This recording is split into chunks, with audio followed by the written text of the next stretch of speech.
anggota kelompoknya ada Wanda, Hasbi, Karin, dan saya sendiri Delta Amanda. Baik, untuk selanjutnya kita akan perkenalan pasien dahulu. Untuk identitas pasien itu inisial ada namanya A, usianya 32 tahun, status sudah menikah, dan varietas P2A0. P2A0 itu berarti faktus 2, aborsinya 0. Keluhan utama yang diderita pasien adalah pasien datang untuk konsultasi keluarga berencana dan menyatakan ingin menggunakan kontrasepsi jangka panjang karena belum berencana memiliki anak dalam 5 tahun ke depan, serta menginginkan metode yang praktis dan efektif. Untuk riwayat medisnya dapat kita lihat bahwa pasien ini sangat sehat dan tidak memiliki komorbiditas serius. Pada riwayat penyerta, dia ini tidak mempunyai riwayat hipertensi, tidak menderita diabetes mellitus, dan tidak ada riwayat tromboemboli, yaitu penumpukan sel darah. Untuk riwayat menstruasinya sudah terpantau normal, yaitu dalam siklus 128 hari dan tidak ada pendarahan abnormal. Untuk riwayat kami sebelumnya, pasien pernah menggunakan pil kombinasi, namun sering lupa minum obat secara teratur. Untuk data klinis hasil terperiksa didapatkan tekanan darahnya itu 110/70 mmHg, yaitu termasuk normal. Kemudian berat badan idealnya itu 23 kg per meter persegi, juga termasuk normal. Tes kehamilannya negatif dan pasien juga tidak ada tanda-tanda untuk infeksi pelvis. Selanjutnya ada analisis. Yang pertama, identifikasi masalah. Nah, di sini itu pasien membutuhkan kontrasepsi jangka panjang, terus efektivitasnya itu tinggi, tidak mudah gagal, terus reversibel, tidak tergantung kepatuhan harian. Masalah farmakoterapinya itu resiko kegagalan metode sebelumnya akibat non-adherens pada pil oral.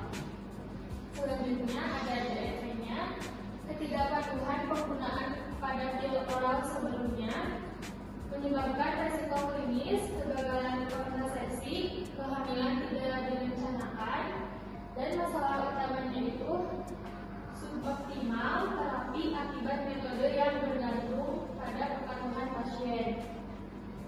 Yang ketiga, apakah boleh menggunakan KB tertentu? Tentunya pasien dapat menggunakan metode large karena tidak ditemukan kontraindikasi. Pilihan yang sesuainya itu implan, etonogestrel, link IUD, dan copper IUD. Menurut CDC Medical Eligibility Criteria dan WHO pasien ini termasuk kategori 1 sampai 2, yaitu dapat menggunakan metode tersebut. Selanjutnya dari rencana terapi, untuk terapi utamanya menggunakan implan etonogestrel 58 mg. Apa sih implan etonogestrel itu? Alat kontrasepsi hormonal yang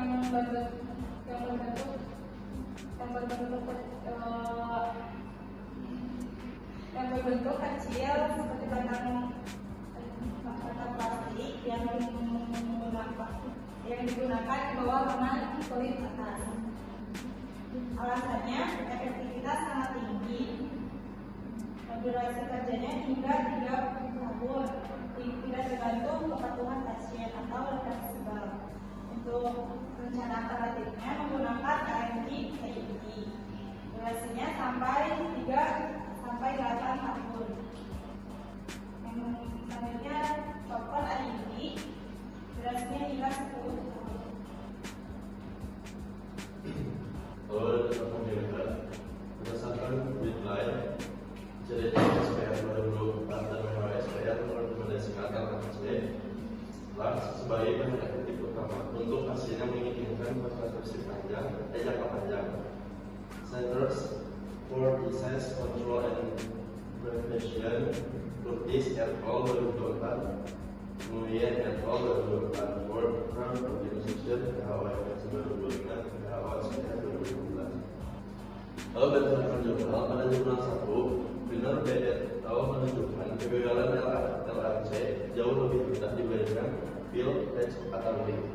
Lalu jurnal kedua Piper JF et al. Menunjukkan continuation rate Large lebih tinggi dibandingkan metode neuroprotective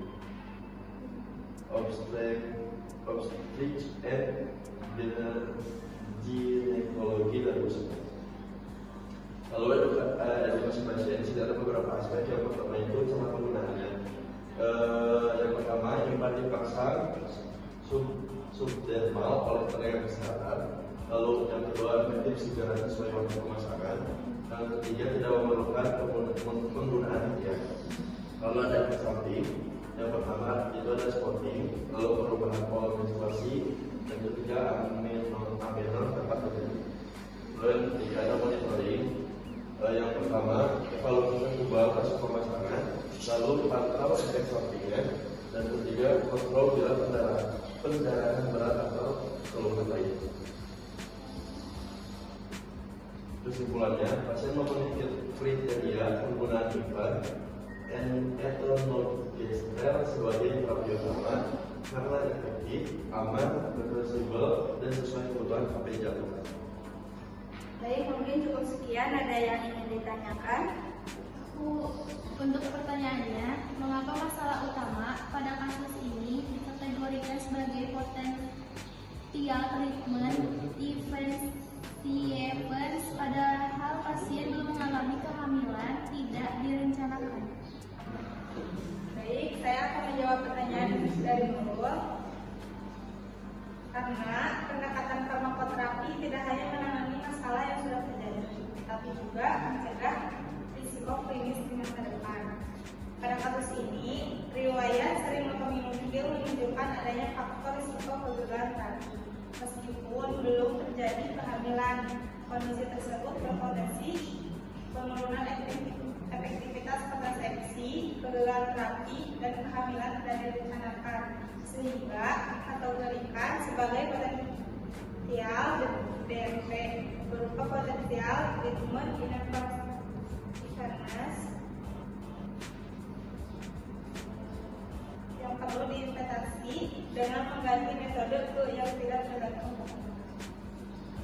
Cukup?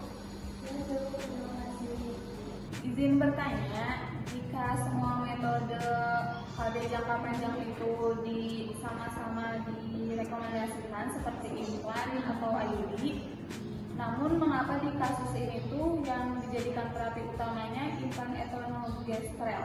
Terima kasih.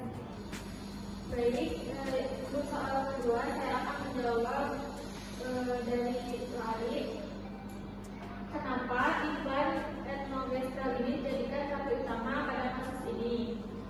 Pemilihan implan etonogestrel ini lebih mengarah pada kesesuaian preferensi dan profil pasien, bukan hanya efektivitas.